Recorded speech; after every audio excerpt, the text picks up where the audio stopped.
Deputy Speaker. Thanks to the 10 years of austerity budgets and spending statements, our key public services have been cut to the bone and more, which means they and the amazing people who work in them, already struggling with the day job, are now going to be under incredible pressure and uncertainty in the weeks ahead. And although pouring money into the NHS is essential at this time, this crisis has exposed significant gaps after years of inadequate annual spending rounds. This government and it's also exposed our state-sanctioned poverty policies of this government.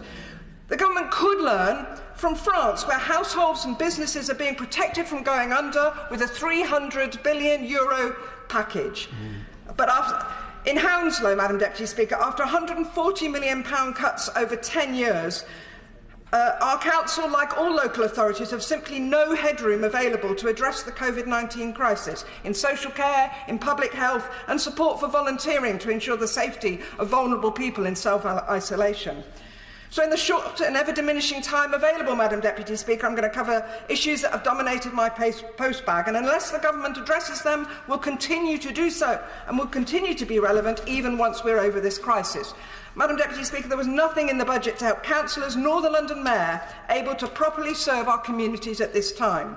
The growing number of children with special educational and development needs have no or inadequate additional specialist support, which could make a difference for their future. There was nothing in this budget to address mental health and specifically young people's mental health, which is an issue raised with me at just about every secondary school I visit and from my constituency survey last year. The government needs to end the postcode lottery of mental health treatment, provide adequate funding for CAMS and for local early intervention services. And another missed opportunity in the budget was tackling violent crime, especially among young people. The lost 20,000 police officers who aren't going to be replaced quickly, and the new recruits don't have the innate knowledge on preventing and addressing crime that only can be learned over many years on the job. And alongside policing, council funding cuts means youth services have been cut by 70% since 2010, and with the loss of the vast majority of experienced youth workers. Madam Deputy Speaker, while I welcome the £1 billion in the budget to address cladding, I regret there's nothing for those at the sharp end of the housing crisis. Purchase and even private rent is out of reach for many thousands of my constituents. Over 2,000 households are homeless in Hounslow and more are living in overcrowded or unsuitable housing. They will only get permanent and adequate housing with substantial and sustained government action.